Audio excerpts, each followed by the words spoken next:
Okay, I don't know about you, but I like the lighting here. You might notice the bags under my eyes. I'm sleep deprived. I had to do a lot of work. And we are on a trip, so I am obviously not home. But, despite the fact that there was no settling down in my room to be had today, we still got ourselves a glimpse of Vancouver Canucks hockey. We were listening to it on the radio, we caught the third period on the TNT broadcast, and there are a few really interesting things that we can talk about in regards to the Vancouver Canucks. So, first things first, Canucks defeat the Anaheim Ducks 3-2 in regulation. And on paper, that looks like a good result. Hey, the best team in the Pacific went out there and beat one of the worst teams in the Pacific. Should have been a walk in the park, right?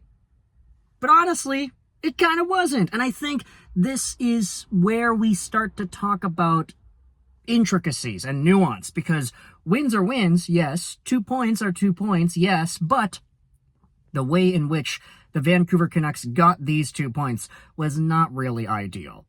They had the 2-0 lead. They blew the 2-0 lead.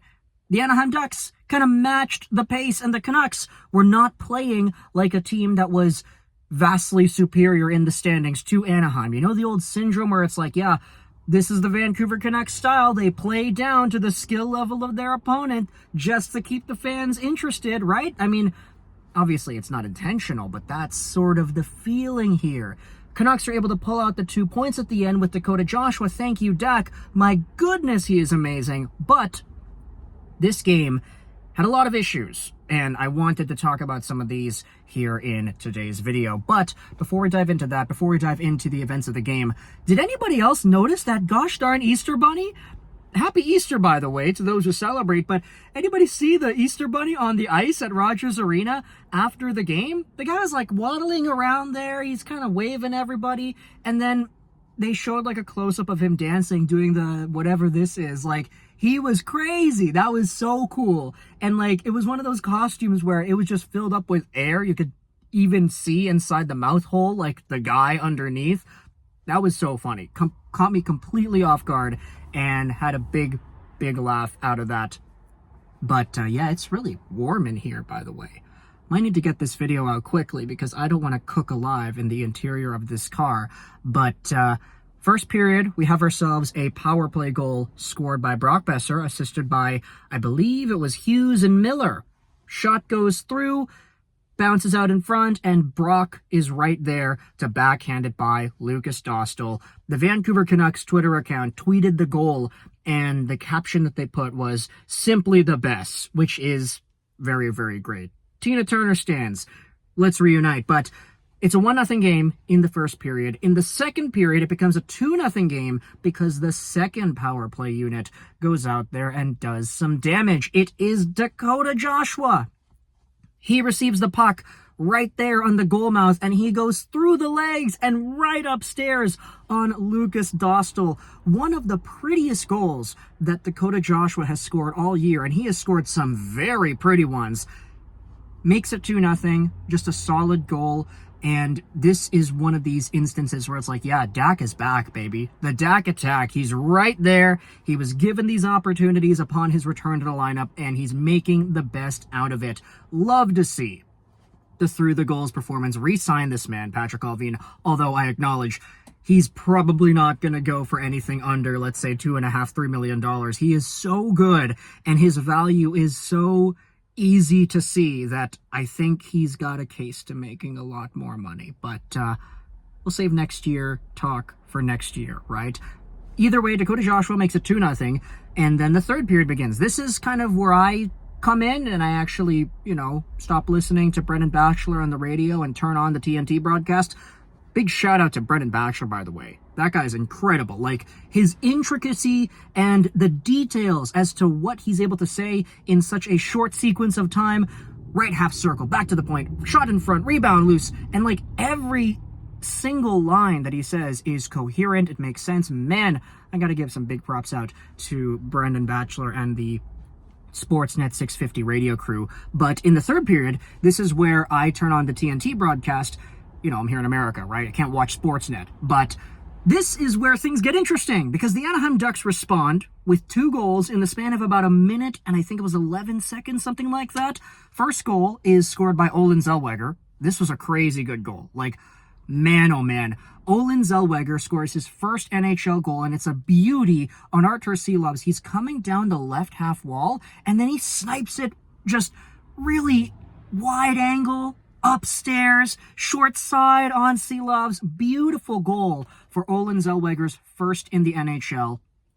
Obviously, that's not really one you like to see from a goaltending point of view, but the shot was so quick and the pace, the stride was just down the boards. It was all happening in such a short amount of time that it's kind of difficult to keep up with that. And for Artur Silovs, he rarely made any mistakes in this game. That might have been like the only one, noticeably at least, that Silovs made to give the Ducks some sort of an advantage. 2-1 at this point, and then a minute later, the Anaheim Ducks get another one. This one wasn't really Silovs' fault because the player from Anaheim came behind the net. He tried the wraparound attempt, and Silovs got the leg there. He blocked the wraparound. But the puck kind of bounced in front, and it went right through the crease to the opposite side of the net, where Mason McTavish was there to bury it in. And there were 4 Canucks players, all on the goal mouth, just right there in the slot, doing nothing. The puck went right through everybody, and then it was right there. Mason McTavish, he shoots and he scores. Oh, tie game, 2-2. And at this point, I'm checking the subreddit. My hand is getting tired. I'm going to switch here. I'm checking the subreddit, by the way. Apologies if the mic quality changes because my hands are in different positions. But Canucks subreddit is freaking out. They're talking about how the team cannot seem to take control against teams that they are vastly superior than, or that they're supposed to be vastly superior than. And the Ducks come back with some chances. The Canucks are dumping and chasing. The Canucks aren't really dictating play. And then Noah Juulsen takes a penalty. And it's a pretty weird one. It's tripping on Frank Vatrano, even though Frank Vatrano was already skating into the boards at an angle. It looked like he was already going to fall. There was a light tap. He fell down. JT Miller was upset with the call. He was telling somebody, that's a bad call. I don't know if he was yelling at Juulsen or at the ref, that's a bad call. But the call was made with, I think it was like 5 minutes to go in the third. Anaheim had a power play, They didn't score. The Vancouver Canucks get it back to evens, and that is where Dakota Joshua comes out here and seals the deal. Puck goes down low. It's Connor Garland. He takes the puck behind the net, and just like he did on the Miller goal a few nights ago, Garland with a beautiful no-look backhand centering pass right into the slot where Dakota Joshua is left all by himself. The Anaheim defender that was guarding Joshua decided to go down low and double team Garland, which was a mistake because it left Joshua wide open right in front, and Joshua, quick shot, gets it through the goaltender, makes it 3-2, and the Vancouver Canucks hang on. Few extra notes. The Ducks had an extended empty net period. They had like about a minute on the clock, I think, of cycling it around in the Canucks zone. They didn't take any shots. And the ones they did, the shot attempts were wide, they went off to the side, the stick was broken. The Ducks, I want to say, in the last 30 seconds of the period of the game, whilst on the 6-on-5, they made maybe 15, 20 passes and only took one shot at the very end.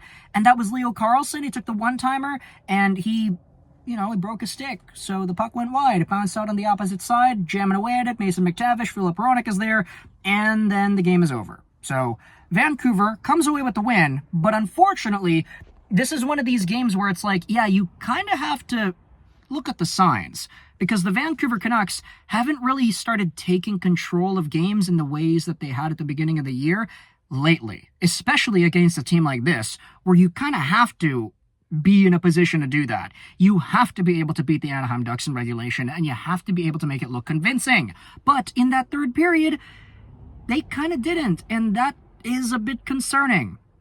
I feel like this was talked about a lot in the subreddit as well, but ever since that Minnesota game, the 10-7 stomping, It feels like the Canucks have had a really difficult time holding on to leads and securing their victories earlier on in games. Like they'll get up 2-3-0 and then they'll let the other team come back. We saw it against Colorado. We saw it here today against Anaheim. They didn't lose against Anaheim, thankfully, but they still allowed that to get through there. So just some extra stuff to think about as the Vancouver Canucks celebrate the end of this homestand with a 3-2 victory against the Anaheim Ducks. I am sweating now. I am cooking. This has been 10 minutes straight of commentary from the interior of this car. But let me know your thoughts in the comment section below as to the Vancouver Canucks and their 3-2 victory over the Anaheim Ducks. I hope you enjoyed this video. And bye.